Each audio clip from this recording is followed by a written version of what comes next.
Assalamualaikum warahmatullahi wabarakatuh. Bismillah, alhamdulillah, wassalatu wassalamu ala rasulillah Sayyidina Muhammad ibn Abdillah wa ala alihi wa ashabihi wa mawalah, wa la hawla wa la quwwata illa billah.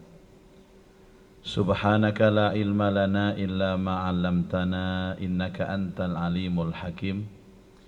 Rabbi shrah li sadri wa yassir li amri wahlul 'uqdatam min lisani yafqahu qawli, amma ba'du. Ma'asyiral muslimin wal muslimat, hadirin hadirat, Bapak Ibu jamaah salat zuhur Masjid Wal Asri Pertamina Surabaya rahimakumullah. Pertama-tama marilah kita berdoa, mudah-mudahan sholat kita diterima oleh Allah, dapat menghapus dosa-dosa kita, dapat membuka pintu berkah dan rahmat Allah dalam hidup kita. Mudah-mudahan berkah sholat berjamaah kita semua diberikan sehat walafiat, dimudahkan semua urusannya, dikabulkan semua hajatnya, tambah umur, tambah istiqomah ibadahnya, dan kapanpun nanti kita menghadap kepada Allah benar-benar membawa husnal khatimah. Amin, Allahumma amin. Dalam 30 menit ke depan kita bersama-sama akan bermuhasabah, bertafakkur, berada di majelis ilmu, dan kita akan mengangkat satu tema yang luar biasa sesuai dengan request dari jamaah, cara membina rumah tangga ala Rasulullah dan bagaimana mencetak generasi yang soleh dan solihah. Hanya saya mengingatkan jangan salah faham dengan tema ini. Nanti cara membina rumah tangga ala Rasulullah, ternyata dibaca Rasulullah itu istrinya 12, terus niru Rabi ping 12. Ini namanya salah paham atau pahamnya yang salah. Dalam urusan pernikahan itu disebut dengan khususiyah, dan dalam urusan pernikahan disebut dengan sunnah.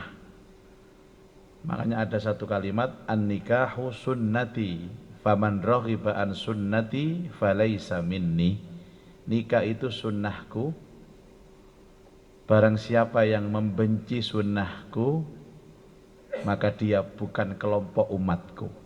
Jadi orang yang enggak nikah itu bukan umatnya Nabi, asalkan dia enggak nikah. Itu memang bukan enggak mau nikah loh. Yang dimaksud hadis ini yang enggak mau nikah. Beda nih, panjene kepengin nikah tapi durung payu niku beda. Itu segmennya berbeda. Karepe kepengin nikah tapi bolak-balik ngelamar ditolak ya itu. Nah, kemudian ada khususiyah. Khususiyah ini Nabi itu memang khusus diperbolehkan oleh Allah menikah dari 4 istri. Hari ini ada juga berita hoax di sosial media, ternyata hoax itu ya. Ada seorang artis yang karena dia perempuan maka cantik Pak, Laudya Chintya Bella. Kok Ustadz Muzaki tahu? Ya ndelok berita rek, masa awak dhewe iki yo kenal yo gak aku yo. Katanya nikah dengan seorang ustadz, enggak saya sebut namanya, dan itu menjadi istri yang ketiga. Ternyata berita itu hoax. Jadi saya mewakili Laudya Chintya Bella menyampaikan kepada jamaah Pertamina bahwa berita itu hoax. Ini klarifikasi ya. Nah, kenapa demikian Bapak Ibu? Di dalam Islam, pernikahan itu sesuatu yang amat sakral, Pak. Sesuatu yang amat sakral. Bayangkan kata Rasulullah sallallahu alaihi wasallam, orang yang belum menikah, walau dia ahli ibadah, itu ngangkat pahalanya hanya separuh saja, Pak. Misal ada jamaah Wal Asri ini ahli tahajud, ahli puasa sunnah, ahli sedekah. Ganjaran sampean lho sik notok separuh tok. Karena yang separuhnya disempurnakan ketika sudah menikah. Jadi menikah itu menyempurnakan separuh dari agamanya. Masih sampean ahli sujud sampai bathuke ireng, separuh. Iki sujudnya gak tapekake tapi rabi oleh sempurna. Kemudian yang kedua, dan orang tidak mungkin akan tenang dalam kehidupan kecuali dengan menikah, Bapak Ibu. Jadi jaminan ketenangan dalam pernikahan, litaskunu ilaiha, agar kalian tenang dalam pernikahan ini. Makanya orang itu kalau sudah menikah itu kalau kerja kan dia cepat-cepat pulang. Nang di Mas, mulai apa dinteni bojoku. Enak jawabannya, Pak. Lah sing durung duwe bojo mulek nang kantor ae terus, gak mulai-mulai. Gak mulai-mulai Mas, ya yang ini kalau aku gak jelas. Mulai kok ketemu sopo, nang ini ketemu sopo. Tenang orang itu. Ya, enggak dia punya uang selama ini dia hambur-hamburkan uangnya. Karena dia menikah sekarang ada yang mengurus uangnya, istrinya. Makanya istri kan banyak fungsinya ya Bu ya. Ya ada menteri keuangan, ada menteri dalam negeri, ada menteri sosial ya. Dan terakhir menteri pertahanan. Kemana-mana ngecek keberadaan suami itu menteri pertahanan Bapak Ibu. Makanya bayarannya gede istri itu. Jangan mau Bu dikasih belanja sedikit, Anda itu tugasnya banyak. Ya sekretaris pribadi, ajudan pribadi, kadang-kadang menteri kebersihan, ngumbano klambine sing lanang lah menteri kebersihan itu Pak. Kemudian memunculkan mawaddatan warahmah, ada rasa cinta, ada kasih. Nanti ada segmen kita akan membahas sakinah, mawaddah, warahmah. Kita nggak ke sana stressingnya Pak. Ini lebih seru lagi nanti. Makanya harus ngundang lagi. Kalau enggak bisa terputus tema ini Pak. Yang ketiga ini ya stressing tema kita Pak. Tujuannya adalah memurnikan keturunan. Saya katakan, kita semua yang hadir ini Bapak Ibu, ini kan umatnya Rasulullah. Dan umatnya Rasulullah itu umurnya sudah dipatok sama Nabi Pak. Beliau mengatakan, inna ajala ummati ma baina sittin wa sab'in. Dalam hadis yang lain redaksinya, inna ummara ummati ma baina sittin wa sab'in. Sesungguhnya batas usia umur umatku itu adalah antara 60 sampai 70. Artinya umat Nabi Muhammad itu mentok di sini Pak. Artinya seiring dengan habisnya umur kita, seiring dengan selesainya batas umur kita, kesempatan kita beramal itu kan selesai. Tapi kita masih diberikan kesempatan panjang umur. Dan bagaimana konteks panjang umur sesuai dengan agama? Ketika dia mempunyai keturunan-keturunan yang baik. Contoh, sekarang kita bisa sholat. Kalau kita mati tidak bisa sholat. Tapi kalau anak kita ahli sholat, maka pahala sholat itu akan terus mengalir kepada kita. Panjenengan sekarang ahli baca Quran Pak. Meninggal dunia, selesai sudah. Tidak ada kesempatan baca Quran lagi. Tapi kalau punya anak senang baca Al-Quran, tiap hari Anda itu mendapat jariah dari bacaan anaknya. Itu namanya panjang umur. Orangnya sudah mati, orangnya sudah di liang lahat, tapi jariah pahala itu terus mengalir. Dari mana? Dari anaknya. Dan itu dimulai dari membentuk rumah tangga. Makanya di dalam Al-Quran Bapak itu ada 3 surat terpanjang. Urutannya pertama membahas masalah munakahat. Apa munakahat itu? Pernikahan. Yang kedua membahas masalah mawaris, tentang waris. Yang ketiga ad-dain atau hutang piutang. Bahkan ayat yang menjelaskan tentang pernikahan di dalam Al-Quran itu mulai yang paling dasar sampai yang paling tinggi Pak. Mulai yang paling remeh sampai yang paling berat. Mulai yang paling kecil sampai yang paling besar. Coba lihat di Al-Quran, di dalam surah Al-Baqarah. Mulai bagaimana cara melamarnya, ada aturannya Pak. Khitbah itu ada aturannya. Meminang itu ada aturannya. Kemudian akad nikahnya. Setelah akad nikahnya kemudian bagaimana menafkahi istri. Liyunfik du sa'atin min, itu ada temanya sendiri. Kemudian kalau ada persoalan ada cerai. Cerai itu ada berapa? Semuanya. Nanti setelah itu ada iddah dan lain sebagainya. Jadi yang paling rumit dalam pembahasan agama itu adalah urusan pernikahan. Nek rabi ini tok gampang, 5 menit dadi wisan. Kepethuk nang perapatan digeret nang KUA dadi kok. Gak mahar 5.000 selesai. Diutang pisan. Lho halah, mahar 5.000 diutang pisan. Pas diutang dijaluk maneh gitu rokok. Gak teko wong tak critakno iki. Kenapa demikian? Karena memang ini urusan pelit Bapak Ibu. Urusan pelit. Dan kita mengatakan bahwa semua bermula dari pernikahan. Ada orang ditanya, Bapak, Ibu, Mas, Mbak, kenapa Anda menikah? Agar aku bahagia. Salah. Kalau ada orang dikatakan kenapa Anda menikah dan dia menjawab agar aku bahagia, Anda sudah salah tujuan, salah arah. Kalau kamu agar saya menjadi tambah kaya, betul. Kalau kemudian pernikahan itu menjadikan kita bahagia, betul. Kalau pernikahan kita itu menjadikan kita kaya raya, betul. Ada ayatnya kan, iyakunu fuqara yughnihimullahu min fadli. Kalau kamu fakir, kalau kamu miskin, dengan pernikahan ini kamu akan dikayakan sama Allah. Tapi bukan itu tujuan, bukan itu ghayah. Tujuannya adalah ibadah. Ibadah Bapak Ibu. Ini ibadah pernikahan, nggak main-main. Sama kayak sholat. Sholat kan ibadahnya tentatif Pak. Anda selesai duhur, selesai. Pernikahan selama-lamanya. Sampai mati. Coba. Sampai kakek nenek, bukan. Sampai mati. Bahkan sampai kumpul dunia, sampai kumpul di surga. Makanya pastikan, kalau sekarang kita ini sudah menikah, mungkin salah niat, pastikan niat kita menikah adalah untuk ibadah. Ini pertama kali yang diajarkan Nabi Shallallahu Alaihi Wasallam. Yang pertama Bapak Ibu. Yang kedua, boleh kita berikhtiar mencari jodoh, itu boleh, nggak salah. Bahkan Rasulullah dalam sebuah hadis yang sahih dengan berbagai macam redaksi, dinikah seorang perempuan itu dengan 4 alasan. Tungkahul mar'atu li arba'in. Yang pertama, li jamaliha, karena cantiknya. Bapak Ibu, terutama teman-teman yang cowok-cowok ini, panjenengan kalau cari istri yang cantik sekalian Pak, ojo tanggung-tanggung dulu. Tapi nek ndolek sing ayu yo ndelok sampean dhisik, ndelok raimu dhisik, ojo ndelok ayu, yo ndelok prejenganmu iku yo apa modele. Maksudnya disesuaikan dengan kita itu loh. Biar ada kufu gitu loh Pak. Kalau sampean ono wong lanang gak tapek gandeng, wireng metekel wis, ate rada merongos. Dadak bojone iku wayu menik-menik Pak, ya dirasani sak RT sampean temen ya. Ya Allah, kok betah sih wong wedok iku ambek sing lanang.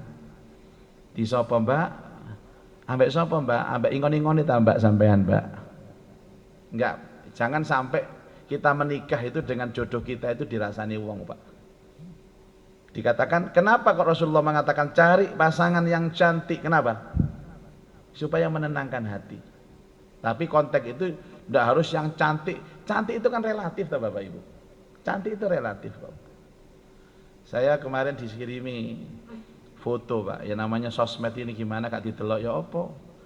Dia juara Miss Universe Nigeria.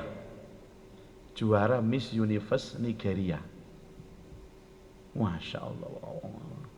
Oh wirewang Pak arek Pak. Tapi juara kecantikan di negara Nigeria. Dan dia masuk kontes Miss Universe tingkat dunia. Dia ranking 5 besar Pak. Tak tutur bojoku lho Mi, juara kecantikan dunia nomor 5 dulu. Hah? Ya ambek aku ado Bah, si ayo anakku Bah. Karena mereka punya standar Bapak Ibu. Makanya dikatakan orang itu paling bagus kufu Bapak Ibu. Kufu itu ada 2, kufu fisik sama kufu akhlak ya. Tapi banyak orang mengira kufu itu fisik. Pertama umurnya, 2 wajahnya. Ya, nanti ada lagi kufu dalam masalah urusan keluarganya. Ya. Kalau urusan umur, ya jangan terlalu jauh Bapak Ibu. Karena kalau jauh nanti pasti banyak kendala. Pasti banyak kesenjangan, pasti banyak problem. Ya paling enggak, paling maksimal usia perbedaannya 15 tahun lah. Atau 20 tahun lah maksimal. Jangan terlalu jeglek Bapak Ibu. Kan ada orang itu 85 tahun menikah dengan 20 tahun. Itu kan jeglek Pak, kayak cucunya sendiri. Itu juga Pasti masalah itu, ngobrol aja nggak nyambung, yang satunya generasi milenial, satunya kolonial kan. Biasanya kalau yang minta duluan kan mesti laki-laki suaminya. Ini karena 85 ya menang nang kursi ya menang. Akhirnya yang minta terus istrinya. Padahal istri itu malunya besar Pak. Nggak mungkin istri minta duluan, nggak mungkin. Tapi karena dia suaminya nggak minta-minta, akhirnya istrinya minta. Itu pun dengan bahasa sindiran. Apa monggo mateni setan Pak. Jadi monggo ning. Tapi sebentar kan selesai Bapak Ibu. Sementara istrinya masih butuh lagi, minta lagi. Apa monggo mateni setan malih Pak. Cari apa ini setane wis mati kabeh. Cari sing wedok, durung Pak, sing ana sing urip. Cari apa ini suwe-suwe sing mati kak setane. Apa ya melok mati pisan. Ini akibat karena kesenjangan dalam umur, ndak kufu. Dua kufu dalam wajah Bapak Ibu. Pastikan. Sama coba lihat jodoh itu kan ada orang Jawa bilang, wajahnya kok mirip ya, jodohnya panjene. Sebenarnya mirip itu kan kufu itu Pak, bukan mirip ya, pasti beda lah. Masa ono jodoh mirip, kufu lah. Misalnya sing lanang rada ireng, ono sing wedok ya mesti rada ireng. Kan gak pantas Bapak Ibu. Misalnya tinggi badan itu sing lanang gak tapek dukur, sing wedok dukur ngene lah, ya gak enak kan. Pelak-balik njukuk dengklik ae. Kate ngambung sing wedok njukuk dengklik ae. Nek gak njukuk dengklik ngomong jongkok dong yang. Mosok balak-balik jongkok dong yang. Yang kedua apa? Lima liha. Karena hartanya. Boleh Bapak Ibu, boleh. Kita cari suami karena hartanya, kita cari istri karena keluarganya, keluarga yang mungkin punya perusahaan, silahkan, tidak ada salah. Itu manusiawi Pak. Kemudian lihasabiyah karena turunannya yang sering disebut dalam Islam itu bibit, bebet, bobot. Itu harus loh Pak. Itu namanya ikhtiar syariat itu namanya. Nggak boleh ditinggalkan itu. Sopo wong gak seneng wong ayu, sopo wong gak seneng wong sugih, sopo gak seneng wong duwe maratuwa terhormat, maratuwa viral itu. Ya, saya kan termasuk orang viral di Surabaya ini Pak. Punya anak perempuan rebutan ngelamar anak saya ini. Ya tak serana arek dhewe ae. Tapi kalau kita mengambil ini Bapak Ibu, dijamin sama Nabi, akan rusak hidupmu. Karena cantik gak awet, harta pun gak awet, keluarga gak awet. Tapi ambil yang keempat, lidiniha, karena agamanya. Jadi yang pertama adalah niatnya lurus karena ibadah. Yang kedua, memilih jodoh karena agamanya. Terutama mas-mas, saya ingatkan kembali. Sampeyan golek bojo sing sholihah Mas. Karena benihmu nanti, bibit sampean itu nanti disimpan dalam rahim seorang perempuan yang nanti akan berpengaruh terhadap keberadaan anak kita. Nek sampean nitip no bibit sampean nang wong wedok gak tepak, rodok keras aku dina iki. Nanti eman Bapak Ibu. Ya, wis aja ndelok. Saya ini kan punya santri banyak namanya hafidhah, orang hafal Quran Bapak Ibu. Jamaah saya, murid-murid yang sudah tersebar di Indonesia nih, hafal Quran itu banyak. Tapi saya pastikan gak ono wong hafal Quran awayu koyo artis, koyo Laudia Sintabela gak ono. Nggak ada. Tapi itu kan wajah Pak, bisa dipoles. Tapi kalau sudah akhlak, ya, genetik, ya, dia punya kemampuan membaca dan menghafal, ini mahal Bapak Ibu, mahal. Karena itu jangan salah pilih Bapak Ibu. Apa sih bedanya laki-laki sama perempuan dalam konteks perjodohan ini Bapak Ibu? Kenapa kok ada laki-laki boleh poligami kemudian perempuan tidak boleh poliandri? Berarti kan nilai kesetiaan perempuan itu lebih besar Bapak. Karena dia punya rahim. Rahim itu artinya kasih sayang. Mulane ini arek cilik, anak panjenengan dicekel ambek bojo sampean sing tepak Pak. Selamat. Karena kita itu apa mendidik ngawak dhewe iku bagian golek duit tok. Mulai ya ketemu anak diambungi tok, digendongi duwiluk ngono wae. Hari-harinya itu dengan istri kita, hari-harinya dengan mamaknya, dengan ibunya. Maka dari awal kita setting Bapak Ibu, bojo istri saya harus sholihah, istri saya harus sholihah. Walaupun nanti ada pengaruh sholihah itu dari suaminya. Banyak Perempuan-perempuan, saya mengislamkan perempuan yang mau menikah itu banyak, Pak.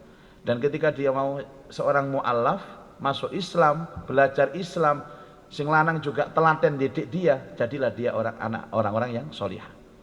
Tapi gen itu penting. Rahim inilah yang menyebabkan kenapa perempuan itu lebih telaten untuk merawat anak. Dititipi rahim 9 bulan, Pak.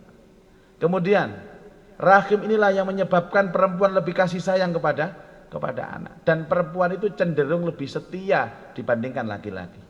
Ini ku perbandingan, Pak, 10 banding 90. Kesetiaan perempuan itu 90, lanang 10. Masih yo ketokane khusuk salatin dewi lu nang jaba gak jamin. Termasuk sing pidato iki padha. Aku gak ngelekno sampean, aku bisa nang aku gurune kok. Lah ya apa muridnya nyontoh gurune? Karena itu gen, Bapak Ibu. Makanya ada urusan iddah dalam perceraian. Yang punya iddah itu hanya perempuan, Pak. Yang punya masa tunggu itu hanya perempuan, laki-laki tidak ada. Wong lanang ditinggal mati sing wedok, Pak. Malam ditinggal mati, paginya nikah lagi sudah. Itu laki-laki. Ojo mana wong bojone durung mati wis nikah maneh. Beda dengan perempuan. Perempuan ini punya rahim, tidak boleh seorang istri ditinggal mati suaminya atau diceraikan suaminya kemudian dia langsung nikah, tidak boleh. Dia tunggu dulu, Pak. Ada aturannya ini. Kalau ditinggal mati 4 bulan 10 hari, kalau diceraikan 3 kali suci atau 3 kali haid atau 3 bulan, baru boleh. Apa tujuannya iddah atau masa tunggu? Untuk membersihkan dan mensucikan rahim agar murni keturunannya. Ini bibitnya siapa? Kan begitu, Pak.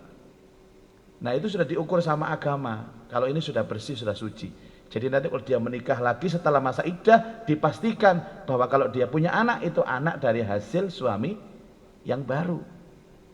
Nah, modelnya yang tanpa wedok ku nakal. Mari pegatan sampai bojone, durung 2 minggu wis nikah maneh. Padahal sebelum menceraikan itu suami yang lama itu sempat membuahi, Pak. Ada benih di rahimnya, si ono bibite nang rahim. 2 minggu rabi maneh. Marang ngono kumpul ambek bojo sing anyar iki. Akhirnya mulek iki bibit itu nang rahime mulek iki weke sapa? Padahal suami yang lama itu kulitnya kan putih, suami yang baru itu hitam. Akhirnya dia hamil lahir koyok zebra nae. Belang bonteng ireng putih. Coba. Oke, Bapak Ibu. Karenanya ini penting, Pak. Makanya fas-solihatu qanitatun hafizatun lil ghaibi bima hafidallah. Rasulullah itu menghargai betul loh, Bu, tentang posisi wanita. Sampai beliau bersabda dalam sebuah hadis, fattakullah fin nisa, fattakullah fin nisa, fattakullah fin nisa. Diulang 3 kali, takutlah kamu kepada Allah urusan istrimu. Takutlah kepada Allah urusan istrimu. 3 kali, Pak. Kalau Rasulullah enggak urusan penting, enggak mungkin diulang 3 kali. Kenapa? Karena istrimu diciptakan dari tulang rusukmu yang mudah patah dan mudah bengkok. Ini yang saya katakan, Bapak Ibu. Hampir semua ayat dan hadis tentang pernikahan itu nasihatnya hanya untuk laki-laki, bukan untuk perempuan. Karena ketika seorang laki-laki menikahi perempuan, perempuan ada dalam bayangannya. Maka solehanya perempuan itu, solehanya istri itu, Bapak Ibu, itu bayangan dari solehnya suami. Sama nojo adek arab-arab bojomu solihah, Pak. Nek awakmu gak soleh dhisik. Betul. Nasihat itu untuk laki-laki. Bahkan jaminan seorang laki-laki yang menikah itu pasti kaya raya. Itu hanya untuk laki-laki. Tadi saya katakan, iyakunu fuqara. Kalau kamu miskin, kalau kamu fakir, yughnihimullahu min fadlih. Allah akan memberikan kamu kekayaan. Itu untuk laki-laki. Ternyata ada orang yang lapor ke saya, Ustadz, saya sudah menikah, tapi kok tambah kere, tambah melarat. Jadi ini janjinya Allah tambah suki. Berarti ada syarat dan ketentuan berlaku yang belum dia jalankan. Ternyata cuma satu, Bapak Ibu. Jadikan istrimu ratu di rumah. Suki sampean. Iki aslinya rahasia, Pak, iki, Pak. Berhubung wal asli tak beber kabeh rahasia. Jadi, Pak, Bu, sementara ini ono wong lanang loman nang sing wedok. Gati nang sing wedok. Seneng, nyeneng no sing wedok, mesti sugih, karirnya moncer. Ada yang Pak JM datang itu loh, Pak JM rata-rata lewat diapik bojone. Pimpinan-pimpinan perusahaan, bos-bos, JM-JM ki lak wedi ambek bojone kabeh. Wedi. ATM dicekelno kabeh bojone. Makanya karirnya moncer. Termasuk kiai. Cok kondo sapa-sapa lho sampean. Loh, itu Pak syaratnya Pak. Kenapa Pak? Sebab orang perempuan tadi kan jaminannya, wong wedok niku nek atine seneng, dan kunci senangnya istri itu pasti suami Pak. Didik anaknya enak. Sepenting kali. Nek atine wong wedok niku enak, atine wong wedok iku seneng, didik anak iki lho enak. Sayang, ayo sholat loh sayang. Udah waktunya sholat, ayo ngaji yuk, ayo menghafal Quran yuk. Enak. Sebab atine sing wedok iku seneng, blonjone lancar. Kabeh dicukupi ambek sing lanang, didik iku halus. Tapi nek atik wong lanang senengane nglarani atine sing wedok iku, nek duwe anak lah sing wedok iku jahat ketus. Anake dijiwiti anak iku. Kono ngaji kono, belajar kono. Dadi nek ana wong wedok ngamuk, iku asline gak ngamuk nang anake, balas dendam nang bojone. Iku wedok-wedok guyu kabeh iku lha karo. Ya Bu ya, lho iya. Anda ini pengaruh Pak. Ada suami yang sok-sokan ngomong, mama nggak becus ngurus anak. Sing wedok jawab enteng, karena papa nggak becus ngurus mama. Apa gak bingung sampean?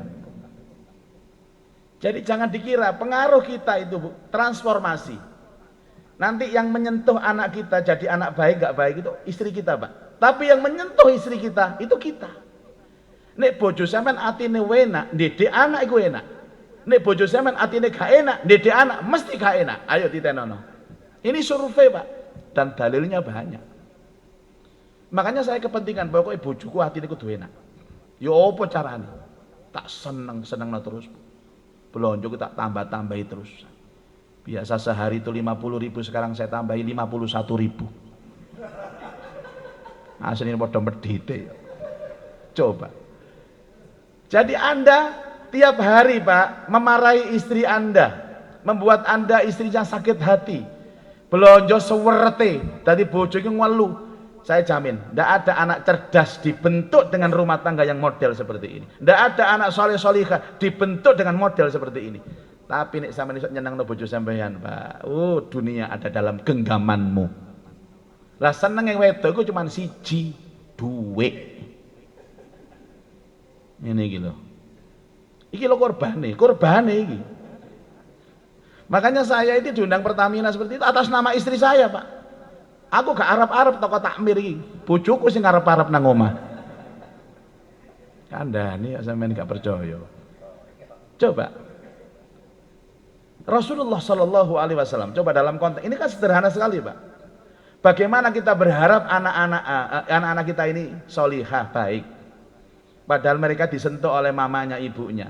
Sementara ibunya hatinya susah terus gara-gara sampean. Wis belonjone gak jangkep, sering nginep, sering gak mulai, ono kabar WA anak ono balak-balik di WA ya mbek arep wedok sing LC ku. Kuwabeh. Apa gak sumpek? Lah sumpeke wong wedok niku Pak, iku berakibat fatal kepada anak-anak sampean. Saya pernah Bapak Ibu.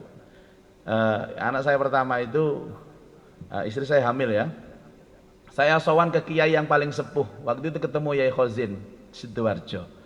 Beliau ini usianya waktu itu Pak 100 Pak. Yai Khozin. Itu 100 tahun. Tak parani minta barokah doa. Sama minta ijazah. Kalau yai-yai yang usia 80 tahun akeh omyoan Pak. Sing usia 100 sih jarang. Beliau sudah meninggal. Sampai ke sana. Mbak Yai, niki istri kula hamil nyuwun pangestu donga. Supados lancar, selamat anak soleh solihah. Sekalian kalau nyuwun ijazah Pak Yai.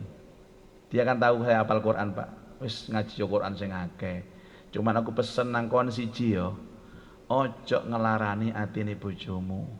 Sebab anakmu sing nang kandungan iku udele nyambung ambek udele bojomu. Nek bojomu seneng, anakmu melok seneng. Nek bojomu susah, anakmu melok susah.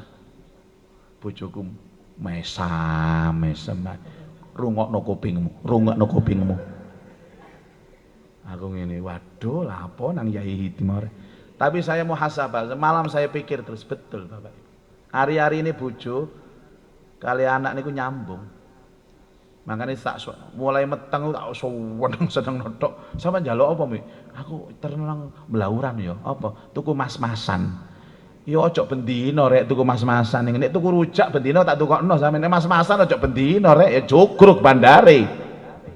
Allah. Bahkan Rasulullah mengatakan khairukum khairukum li ahli wa ana khairukum li ahli. Sebaik-baik kamu adalah yang paling baik kepada istrimu, aku adalah orang yang paling baik kepada istriku. Dan kemudian wasiat ini dilanjutkan. Kata Rasulullah, sepeninggalku wahai sahabat-sahabat Anda yang punya istri, kalau istrimu lagi ngambek, hiburlah. Kalau istrimu lagi marah, peluklah. Kalau istrimu lagi ngomel, dengarkanlah. Koyok wong lanang gak duwe celablas untuk bales gak ono, Pak. Wis tak kandhani sampean. Jadi wong lanang itu diposisikan oleh Rasulullah benar-benar terzolimi loh Pak. Wis pokoke ini bojomu ngamuk meneng rungokno, bojomu ngomel rungokno. Itu wasiat Rasul. Dan ketika Rasulullah wasiat dicekel cek ambek sahabat. Enggak ada yang berani bantah. Walaupun mereka sendiri bertentangan dengan hati nurani. Mosok wong lanang sing nyambut gawe, golek dhuwit nyusang nyepalik, mulai disentak bojo kon menengai. Tapi itu wasiat Rasulullah dan saya megang itu Pak. Suatu ketika jenenge Abdullah itu Pak, bojone Masya Allah, ngomelan bojone niku. Esuk awan sore dalu ngomel pokoknya. Ngomel iku istiqomah kok ngombe obat ngono lho. Itu bertahan sampai Sayyidina Abu Bakar khalifah, bertahan sampai akhirnya Sayyidina Umar bin Khattab khalifah. Karena dia tahu Umar bin Khattab itu orang yang tegas, pemberani, panglima perang. Setan delok Umar lho, melayung ibrit Pak. Abdullah tak laporno bojoku nang Umar rai. Mungkin ada solusi. Mosok kene sing golek dhuwit disentak kon menengai. Gak keliru ta Nabi ngekeki wasiat iki. Berangkat nang ngene Umar bin Khattab, Pak. Awas tak laporno khalifah kon ya bojoku. Dadakno nang ngarepe Malawange niku krungune Umar ya disentak bojone menengai. Insyaallah ya apa rek, panglima perang disentak bojone menengai iki ya. Akhirnya dia pulang, celuk, ana apa nih? Gak apa-apa Mar, aman kok, gak ana apa-apa. Gak ana apa. Ya karepku aku lapor kon, bojoku ku nemen Mar. Esuk sore masyaallah ngamuk jare Kanjeng Rasul, kon ngrungokno. Kintel ayo suwe-suwe jengkel. Harga diri sebagai seorang laki-laki ku nang di hadapan perempuan itu. Orang selalu bicara harga diri, Pak. Lho sapa sing wani mbantah wasiatnya Rasulullah? Gak wani aku. Sekiranya istriku itu lebih parah dari itu yang kamu dengarkan tadi, aku tetap gak wani bantah bojoku. Ya apa? Dia yang aku titipi, anak di rahimnya 9 bulan. Nyusunya 2 tahun. 2 tahun iku nyusu anake. Engko mari bapakne sing ganti nyusu. Coba. Ya Allah. Lah terus kon iku ngamuk bojomu iku perkara pira? Kamu yang dijaga rumahmu ya sing jaga iku bojomu, sing ngombano klambimu ya bojomu, sing ngatur keuangan ya bojomu. Sudahlah, memang istri itu begitu. Sifatnya ya ngomelan, gak ono bojo gak ngomelan, gak ono wedok gak ngomelan. Isine ngomel, ngambek, gondok iku wis bawaane. Wis rungokno ae, meneng wae kon iku. Ngono ya Mar ya. Ya berarti nasib ya awak dhewe Mar dadi wong lanang iku, bukan nasib. Ini sudah kodrat. Jangan sampai bojomu nyelekit loro ati gara-gara kon. Nek bojomu loro ati, efeknya kepada anak-anakmu. Maka coba lihat orang-orang besar, orang-orang sukses, itu mereka itu pasti ibunya adalah ibu yang sabar, ibunya adalah ibu yang baik. Saya baca sejarahnya Mbah Hashim Asy'ari, Bapak Ibu. Itu Bunyai Asy'ari itu bagaimana riyadohnya. Ulama-ulama besar, kiai-kiai, orang-orang besar itu lihat pasti dari istrinya atau ibunya yang ahli tirakat dan ahli riyadah. Tapi bagaimana seorang istri ahli tirakat, ahli riyadah kalau suaminya tidak membayangi dirinya dengan kebaikan? Di samping kita Bapak Ibu cari rizki yang halal yang nanti akan dimakan oleh anak-anak kita. Ya kita biasakan Bapak Ibu. Ya, karena mereka itu kan melihat kita, merekam kita, bukan mendengar kata-kata kita. Wong lanang-lanang ojo biasa nuturi, Pak. Kalau iling dawuhne Gusmi, Yai Hamim Jazuli waktu kula melo semaan-semaan sampeyan niku nuturi paling apik ku nuturi donga. Jadi ada pitutur luhur itu 3 Bapak Ibu. Ini yang terakhir ini. Karena ini kan nggak boleh lama-lama. Kalau masih kurang tolong diundang di rumah masing-masing, Pak. Ngundang ta sampean niku gak tau ngundang. Jagakno pengajian nang masjid ae. Bondo titik, Bro, bondo, Bro. Allah. Satu kata beliau. Nasihat pertama itu nasihat dengan lisan. Sama nuturi bojo sampean, nuturi anak sampean. Tapi itu nasihat yang paling enteng, yang paling ringan. Pengaruhnya 10%. Yang kedua nasihat perilaku. Kasih contoh kepada istri kita, kasih contoh kepada anak-anak kita, itu kedua. Dan top-topnya nasihat itu nasihat dengan doa. Dongakno Pak, nek dalu. Rabbi habli minas solihin, Rabbana hablana min azwajina wa dzurriyyatina qurrata a'yun waj'alna lil muttaqina imama. Menurut saya tiga-tiga kita pakai Pak. Ya nasihat sesekali, nasihat lisan, dituturi. Ini loh Dek, Mama sini mah. Papa mau ngomong sama Mama, sini sayang, sini semua kumpul anak-anak dinasehati yang baik. Yang kedua dengan perilaku kita, kayak contoh sing api, carane sholat sing bener, wudhu sing bener. Terus kita itu pengen supaya keluarganya itu ahli Quran semua, ya kita biasakan baca Quran di rumah, ben dirungokno bojo, dirungokno sholat jamaah tepat waktu dan lain sebagainya. Itu luar biasa Bapak Ibu. Jangan punya mental ngongkon tok. Senengan ngomong, ayo nang masjid, budal nang masjid, ayo budal. Lah bapak Joko omah. Bapak kuculuk ya iki jenenge. Mudah-mudahan manfaat Bapak Ibu dan semoga rumah tangga kita barokah dunia sampai dengan akhirat. Subhanakallahumma wa bihamdika asyhadu an la ilaha illa anta astaghfiruka wa atubu ilaik. Wal afu minkum. Assalamualaikum warahmatullahi wabarakatuh.